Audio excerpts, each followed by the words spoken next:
NBA on NBC. The 1998 NBA Finals.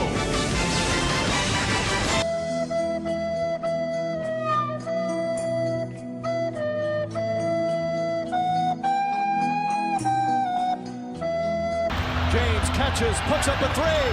Won't go. Rebound, Bosh. Back out to Allen. His three-pointer. Bang!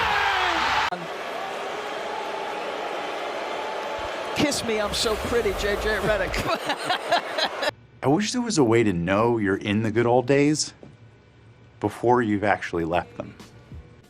When it comes to the NBA Finals, it's always been the peak and the pinnacle of basketball entertainment. Whether it be Magic and Bird in the 80s, Jordan in the 90s, Kobe and Shaq in the 2000s, or Steph vs. LeBron in the 2010s. Now, looking into the 2020s era, I feel like the Finals series, the quality of the series, has declined nearly every season. And looking at the past two finals specifically, it's kind of just sanitized and watered down from past finals and finals productions. And looking at the ratings, it reflects that 100%. As the last time a single NBA Finals game got over 15 million viewers was 2019 Warriors vs. Raptors, Game 5 of that series. The ratings decline for the finals, viewership, and his lack of interest in basketball nowadays, it is pretty astounding. And the two entities I blame most for this, first off is ESPN, and second off is Adam Silver.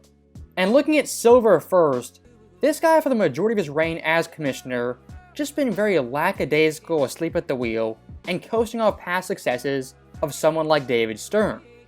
And for NBA fans specifically, we appreciate the little things, the little nuances that make the game that much more exciting. One of those things for the finals is that logo in the middle of the court and the championship atmosphere it provides. Now, Adam Silver in his reign has promised numerous times this logo would return. Has he done it? Not so far. Liar! Now, what Silver will do is create an in-season tournament with god-awful ugly courts that nearly blind your eyes. And look, when it comes to Finals logo, is that going to get viewers to watch, people to tune in? No, not really. But for the Finals atmosphere, you can't deny that Larry Bryant's center court just provides something extra. And looking back at the Finals that featured that logo, that era is very distinct. And when you watch those series, even see pictures of those series, immediately you're taken back to KG vs. the Lakers, Wade vs. Dallas, and then Kobe vs. Orlando and Boston. So Adam Silver, if you can turn all the NBA courts green, red, orange, these god-awful ugly colors, why can't you put the championship logo at center court for the NBA Finals? And when talking about the finer details, the aesthetics, the NBA Finals logo also has been a major downgrade in the late 2010s and early 2020s. As for various decades prior to that era, it was iconic and memorable. Look at the logo from 86-95. When you see that logo immediately, you think Magic vs. Bird, early Jordan, the mid-80s to mid-90s. Now, the second logo, also iconic. And what do you think of when you see it? The three-peat Bulls and the three-peat Lakers. And personally, my favorite logo from 04 to 2017, kind of a splice of both with the cursive and the championship trophy. Perfection. Now, getting to the absolutely dreadful and the ugly, the Finals logo from 2018 to 2021. I mean, looking at this logo, what is this and who whipped it up in 5 seconds? All you have is the Jerry West logo, the Finals in very plain letters, and then the year sideways.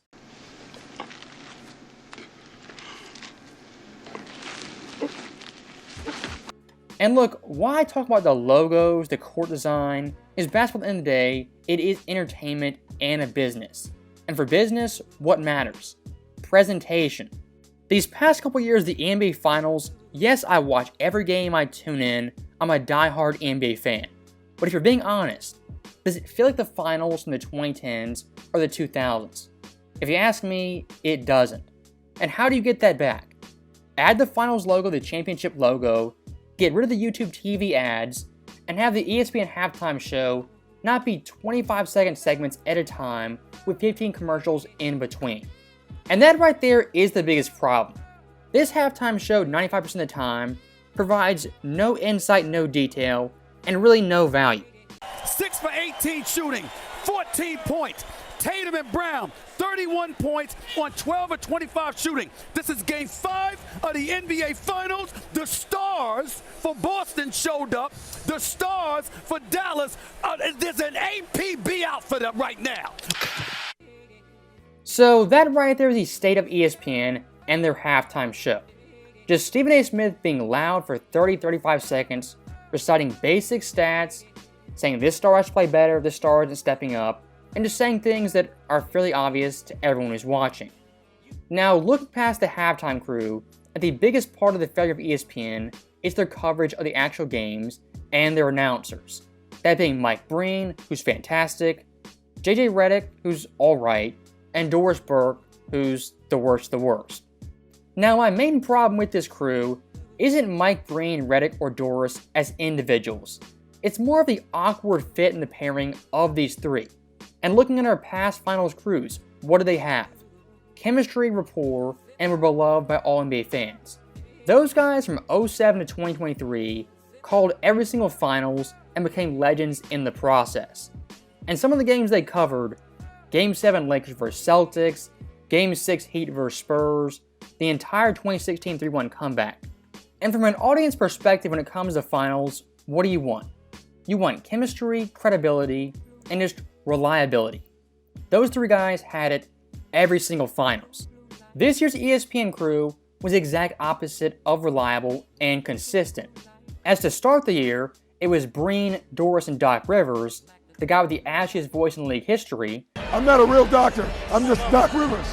But then Doc fell out, JJ replaced him, and it was Doris, JJ, and Mike Breen. And JJ as a commentator, I mean, he's inexperienced but still a pretty good commentator. But just like Doc, jumped ship for an NBA coaching job. Now, then you have Doris Burke, who, yeah, she's Doris Burke. Kiss me, I'm so pretty, JJ Redick. Oh my goodness. I'm so confused right now. Hearing that call weeks later, still, I have no idea what she was trying to say, imply, or the point of what she was saying. And that comment alone should invalidate the entire 24 finals, and the Celtics championship should be revoked on the spot. That's how bad that call was, and how out of place it was compared to someone like Mark Jackson with the all-time great one-liners. Steph Curry, extreme confidence.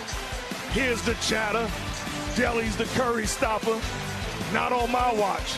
Nothing like eating at the deli. That's what I'm talking about! That's why he's the MVP! That's why he's the GOAT! The GOAT! And speaking of Mark Jackson, him and Van Gundy, it wasn't like they retired, they got old, and sick of calling the finals. These guys were fired from ESPN and just kind of let go and kicked to the curb. We could have had Breen, Jackson, and Van Gundy for really the next 10 years and it would have been solid and great every single time.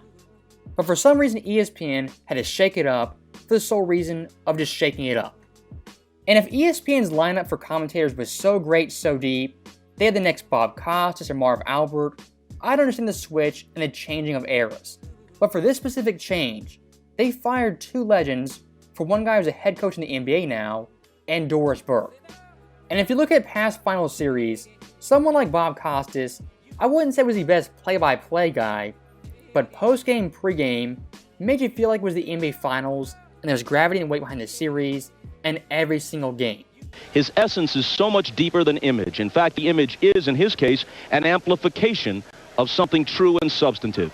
Take all the money, all the adulation, all the TV cameras away, and put Michael Jordan in a gym somewhere with Russell and Oscar, West and the Doctor, and he'd be as genuine and as much in his element as any of them. His heart and his athletic integrity every bit as impressive as his artistry. So whenever it ends, it's been an incredible ride for Jordan and the Bulls, and we at NBC have been privileged to be taken along for that ride. Now, one last thing I do want to mention, past the finals presentation, the aesthetics, the commentary, is the actual play on the court and the playstyle teams in the 2020s. Looking at Mavs vs Celtics, this series in essence was a three-point shooting contest, with Boston taking 41 per game and Dallas taking 30. And the winners of every single game this series, Game 1, Boston took the most threes. Game 2, Boston again took the most threes. Game 3, the exact same thing. Game 4, Dallas made more threes, and Game 5, Boston yet again made more threes. I understand Boston's game plan is to take and make threes at an insane rate. And looking at this year's playoffs, it 100% worked. I'm not knocking that. What I am knocking is that brand of basketball is the most entertaining and fan-friendly. And looking at the past 5 finals of this decade, in 2020 the bubble, no fans, no atmosphere, and the timing of the series was pretty odd. 2021, I would say, was a great finals.